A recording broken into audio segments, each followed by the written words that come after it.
In the last decade or so, Puerto Rico has experienced an exodus of professionals to the mainland US in search of better opportunities and higher paying jobs. This so called brain drain affects the growth of integral sectors of the economy like healthcare and education, and as a result has jeopardized Puerto Rico's economic future. Adarsh Bhat is in San Juan, Puerto Rico, capturing people's voices on the topic of brain drain and what it means for the stability of this small Caribbean territory. According to Pew Research Center, about 446,000 people moved from Puerto Rico to the mainland US between 2005 and 2015. Out of that, 40% of the people said the primary reason for the departure was job related. Then, in September 2017, Puerto Rico was struck by hurricanes Irma and Maria, which devastated the island's power grid infrastructure and left hundreds of thousands without electricity. Shortly after, the island declared bankruptcy, which meant stalled pensions, abandoned public projects, and most notably, a surge in the brain drain that had already been plaguing the island. That year alone, more than 123,000 people moved to the mainland US for new jobs, compared with 78,000 from the year before. And those numbers haven't slowed much since. Let us learn more about brain drain from Wanda Velez, who is an associate professor and researcher at Universidad Central del Caribe School of Medicine in Bayamon, Puerto Rico. What, according to you, is the reason that highly qualified professionals are leaving to the mainland US? You mentioned a big moment here. It was a tragedy.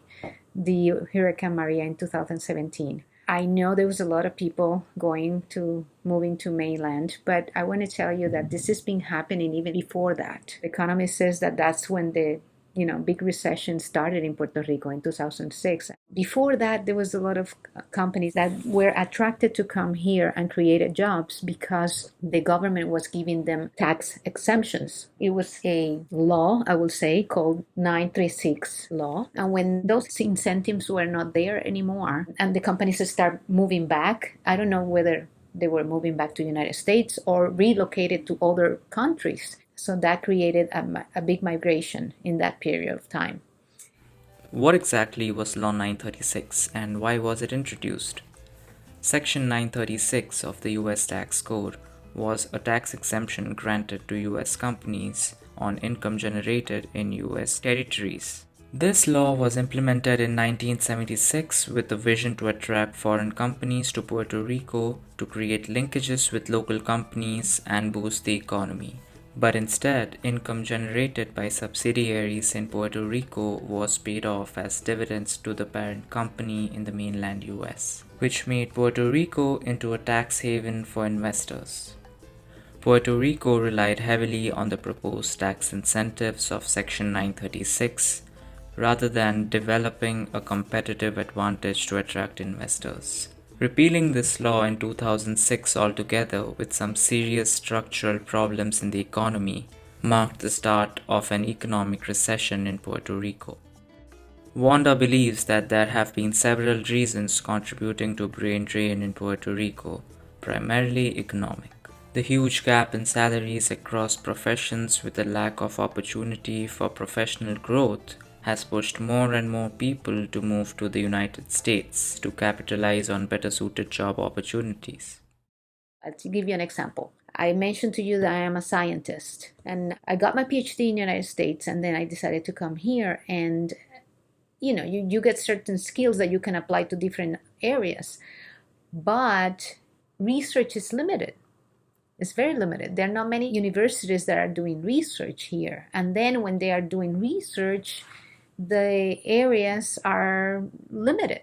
So if you want to do whatever, you're an expert in this area and you want to continue, you will find that maybe you're kind of in a solo operation because maybe there are not people working in that area.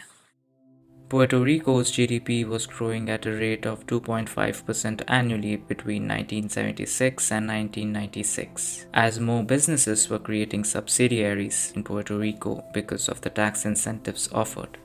This developed a substantial manufacturing sector on the island. And you brought a good point that I want to mention. The Puerto Ricans that were working in that company, you see at different levels, but the majority were not high level positions within that company. So they were basic skills. The bosses and the high hierarchy still came from the United States. And that brings you a point. Right now, if I wanted to work in industry, yes, you need engineers, you need chemists, okay? And those people can still get jobs in companies like that. But it's very limited. The companies that are left here that still, for example, Johnson and Johnson or Pfizer, they're not doing research here. It's just manufacture. So it's just production. But people like me that I would like to do some research in maybe drug development, that doesn't takes place here. Not in the companies here. The best way to understand why young educated professionals are leaving the island is to ask them directly. I traveled to the University of Puerto Rico, Rio Piedra's campus to speak to university students about why so many in their situation are choosing to leave Puerto Rico and what the government would have to do to reverse the trend. Well, my name is Giancarlo. I am from Puerto Rico. I currently reside in the capital of the island, San Juan. I'm 21 years old and I study European history at University of Puerto Rico. So, what do you have to say, or what do you think about brain drain from Puerto Rico to the mainland US? What do you think are the implications of that? Well, what I can say is it's like a very complicated topic. There's a lot of discussion in Puerto Rico about it, mainly because in recent years the population of the island has drastically dropped. It's happened before when there's been like big events. People tend to leave the island. Like for example, was Maria.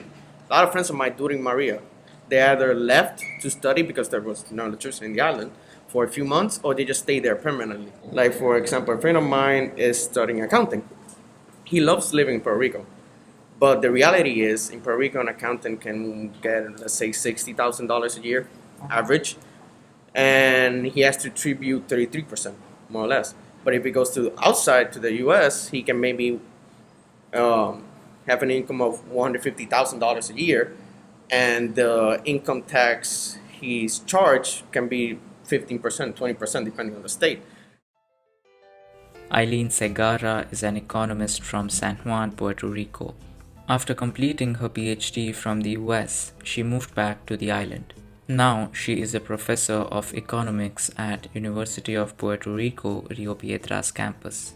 Eileen believes that there hasn't been a clear effort within government policies to develop the allocation of funds in areas like education, infrastructure, healthcare, and safety to promote the economic growth of Puerto Rico.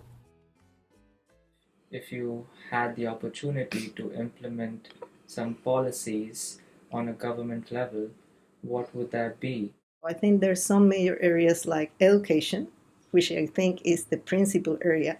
And this is actually the area in which more spending cuts we've seen, especially in terms of the university. Infrastructure. Right now we have probably the most expensive electricity production system. Definitely the most expensive in the US, but probably one of the most expensive in the world too. So you need to invest in infrastructure, you need to invest in education and health, of course.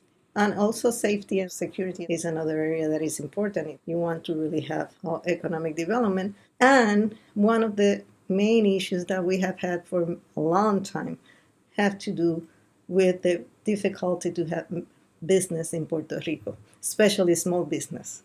So it's really hard for a small business to start up given all the requirements that the government implements. So I think those will be the 5 areas that I think need to be worked on. But unfortunately, what we see when we look at the decisions that have taken place is that it all goes in the opposite direction.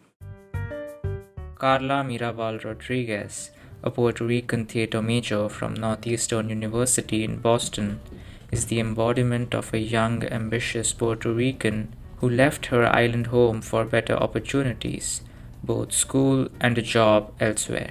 Carla is an artistic assistant at the Huntington Theatre Company in Boston. She believes that moving to the US opened doors in the world of theater that she would not have had access to had she stayed back on the island. Although she hopes to go back to Puerto Rico someday, she feels the US offers more opportunities for a budding theater artist to grow and actualize their true potential. Why is that you feel that living in Puerto Rico might not be the best option for you? Right now, it's definitely a career building move. I'm in theater. I'm a theater artist. And the theater world in the US it's incredible. Like the amount of opportunity here, the amount of money for the arts. And there's like massive talent in PR. Like there really is. It really is just, it's so difficult to make a living off of it. I'm lucky enough that my day job, like my full-time job in a producing department in a theater, which is something I've really wanted to do for a long time. So I don't know that I would have gotten that if I had stayed. I definitely like the connections I made here helped me get to where I am now and like a very clear path. Do you feel like you are abandoning your island to move to the US? How does that make you feel? Yes, is the short answer. I had a lot of like emotional moments when I was leaving because I mean, leaving the island is leaving my entire family. It's leaving my pet cat, like, you know, my grandparents getting older, my aunts, my parents getting older. It's really hard to feel like I am away from that, even though I talk to all of them like all the time. But I definitely do feel a little bit like I've abandoned it. I really felt that way in 2017 when I had just been in Puerto Rico because I was between semesters. So I had just been in Puerto Rico. I came to the US. Less than a month later, Hurricane Maria hits. I think Hurricane Irma hit like a week after I had gotten back. Something ridiculous like that. And that was terrifying. Like that was a moment where I was like, I do not want to be here. I so regret leaving. Like I wish I were with my family right now so I would just know if they were okay. As we can see, Puerto Rico's brain drain continues steadily, the product of an economic crisis and lack of opportunities for young people who need more incentives to remain on the island. Scholars and economists hope that better governance, coupled with more incentivized learning and job opportunities, will someday encourage the territory's best and brightest to stay. Reporting from Puerto Rico for Northeastern University, I am Adarsh Bhat.